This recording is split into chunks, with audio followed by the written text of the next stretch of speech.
औज़ुबिल्लाहि मिनश्शैतानिर्रजीम बिस्मिल्लाहिर्रहमानिर्रहीम क़ाल रब्बी इश्रह ली सदरी व यस्सिर ली अमरी वहलुल उक़दतम मिन लिसानी यफ़क़हू क़ौली रब्बी ज़िदनी इल्मा। अस्सलाम वालेकुम व रहमतुल्लाहि व बरकातुहू। Studying the School System Mathematics Class 6 Lecture number 11. Date is 3 May and day is Monday. Students, today we will do question number 4 to 7 of exercise 3.5. आज हम question 4 to 7 करेंगे exercise 3.5 से। जी स्टूडेंट, क्वेश्चन नंबर 4 है हमारे पास। The HCF of two numbers 525 and 1155 is 105। ठीक है, वो कह रहे हैं कि आपके पास कितने नंबर हैं? दो नंबर हैं। ठीक है, और उन दो नंबर का HCF क्या है आपके पास? 105 है। अब वो दो नंबर कौन से हैं? 525 और 1155। ठीक है, दो नंबर कौन से हैं? 525 एंड 1155। उन दोनों का HCF यानी इन दो नंबर्स का HCF क्या है? 105 है। ठीक है, यहाँ तक एक बात क्लियर होगी। नेक्स्ट वो आपसे क्या कह रहे हैं कि फाइंड देयर एलसीएम। आपने क्या फाइंड करना है? आपने एलसीएम फाइंड करना है। ठीक है, अगेन समझा देती हूँ। The HCF of two numbers 525 and 1155 is 105। ठीक है, दो नंबर्स हैं यानी 525 एंड 1155, ये दो नंबर्स हैं। इन दो नंबर्स का HCF हमारे पास है 105।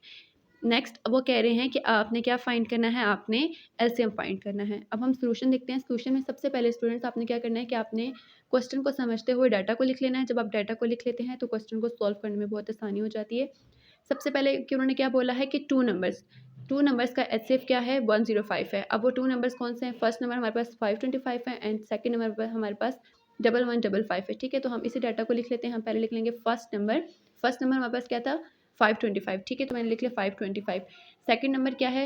1155। ठीक है, तो मैंने लिख लिया सेकंड नंबर इज़ 1155। ठीक है, अब उन्होंने हमें क्या बताया हुआ है कि the HCF of two numbers यानी 525 और 1155 का जो HCF हमारे पास आया था वो 105 आया था। ठीक है, तो मैंने लिख लिया कि HCF हमारे पास क्या है? 105। अब नेक्स्ट वो कह रहे हैं कि फाइंड देयर एलसीएम। तो आपने क्या फाइंड करना है? एलसीएम फाइंड करना है। तो मैंने लिख लिया LCM equals to question mark, क्योंकि मुझे एलसीएम क्या करना है? फाइंड करना है। अब यहाँ तक डाटा हमें समझ आ गया।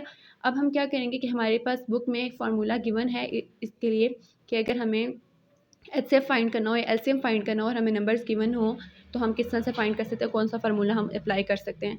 तो उसके लिए हमारी बुक में फार्मूला लिखा हुआ है HCF multiply LCM equals to first number multiply second number. ठीक है, ये फार्मूला आपको अच्छे से याद हो जाना चाहिए। ये बहुत ही आसान फार्मूला है। क्या है? HCF multiply LCM equals to first number multiply second number. ठीक है स्टूडेंट्स, अभी इसी फार्मूला को देखते हुए हमने जो डाटा हमने लिखा था हम उसको यहाँ पे लिख लेंगे अकॉर्डिंग टू फार्मूला।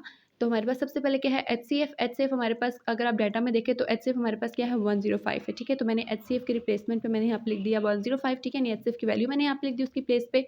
उसके बाद एलसीएम हमें क्या करना है? एलसीएम हमें फाइंड करना है। ठीक है, और first number equals to equal के नीचे इक्वल डाल दिया। देन फर्स्ट नंबर हमारे पास क्या था? 525। तो मैंने फर्स्ट नंबर की प्लेस पे 525 लिख दिया। उसके बाद मल्टीप्लाई का साइन डाल दिया। देन क्या है? सेकंड नंबर की प्लेस पे मैंने सेकंड नंबर की वैल्यू यानी 1155 लिख दी।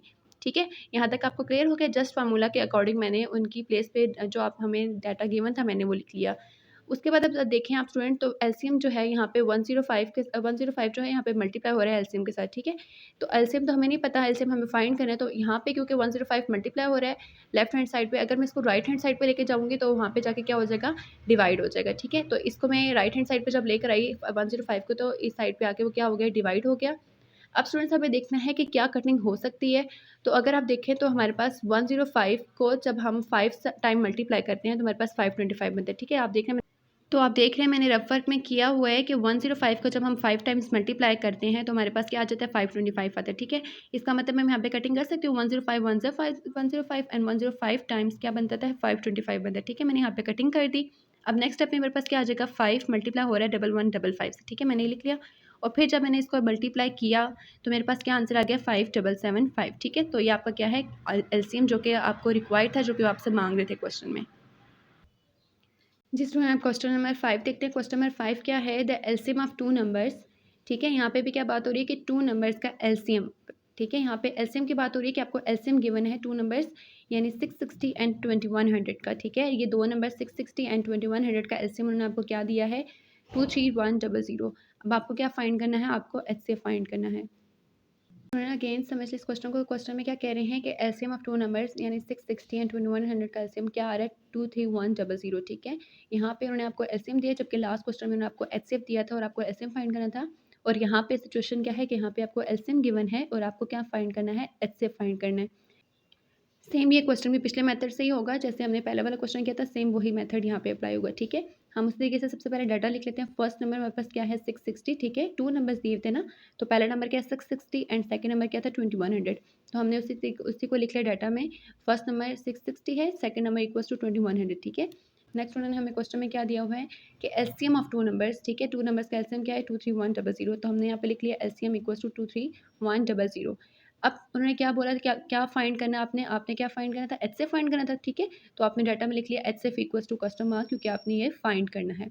अब स्टूडेंट्स हमने जो पिछले वाले क्वेश्चन में फार्मूला अप्लाई किया था, सेम वही फार्मूला यहाँ पे भी अप्लाई हो जाएगा, ठीक है। हमने लिख लिया according to formula LCM multiply HCF equals to first number multiply second number, ठीक है। अब स्टूडेंट्स हमें क्या करना है कि हमने जो डाटा लिखा हुआ है, ठीक है, हम उस डाटा को देखते हुए हम इस फार्मूला में उसको डाटा को पुट करेंगे। तो हमारे पास क्या है, एलसीएम क्या है, एलसीएम उन्होंने हमें दिया हुआ है 23100, हमने एलसीएम की प्लेस पे एलसीएम की वैल्यू लिख दी है। नेक्स्ट एचसीएफ है, ठीक है, मल्टीप्लाई का साइन आपने एचटीएस लिख दिया, एचसीएफ की वैल्यू आपने फाइंड करनी है, तो मैंने एचसीएफ यहाँ पे एचटीएस लिख दिया। उसके बाद क्या है फर्स्ट नंबर, तो फर्स्ट नंबर हमारे पास क्या है 660 था, तो वो मैंने यहाँ पे लिख दिया, ठीक है। मल्टीप्लाई के साइन के नीचे मल्टीप्लाई का साइन, देन सेकंड नंबर क्या है 2100, जैसे कि हमें डाटा में गिवन है, ठीक है, तो वो मैंने यहाँ पे लिख दिया। अब स्टूडेंट्स क्या हो रहा है कि यहाँ पे 23100 जो है वो एचसीएफ के साथ क्या हो रहा है, मल्टीप्लाई हो रहा है, ठीक है। जब मैं उसको राइट हैंड साइड पे लेकर आऊँगी तो वहाँ पे क्योंकि वो मल्टीप्लाई हो रहा है, तो राइट हैंड साइड पे जब इसको लेकर आऊँगी तो यहाँ पे आके क्या हो जाएगा, डिवाइड हो जाएगा। अब यहाँ पे आप देख रहे हैं कि जो 00 है वो 2100 के 00 से, ठीक है, ये 00 आपस में क्या हो गया, कैंसिल आउट हो गए, ठीक है। तो हमारे पास क्या वैल्यू बच गई 660 हमने लिख लिया, उसके बाद मल्टीप्लाई 21 एंड ओवर 231, ठीक है, डिवाइडेड बाई 231। अब स्टूडेंट्स अगर आप देखें तो 21 और 231 आपस में कटिंग हो रही है इनकी, ठीक है। जब आप देख रहे हैं कि 21 को जब 11 से मल्टीप्लाई किया तो हमारे पास क्या आंसर आता है 231 आता है। डेट्स मीन मैं यहाँ पे कटिंग कर सकती हूँ। मैंने यहाँ पे लिख लिया 21 1 टाइम 21, ठीक है, एंड 21 11 टाइम्स 231, ठीक है। यहाँ पे मैंने कटिंग कर ली। अब क्या हो जाएगा नेक्स्ट स्टेप में 660 मल्टीप्लाई 1 होकर 660 हो जाएगा, ओवर 11 हो जाएगा अब यहाँ पे। अब अगर यहाँ पे देखें तो अब यहाँ पे 11 के टेबल से 660 की कटिंग हो रही है। 11 1 से 11, 11 6 आर 66 एंड ये 0 एज इट इज आ गया, ठीक है। तो इसका मतलब हमारे पास एचसीएफ क्या आ गया 60 आ गया।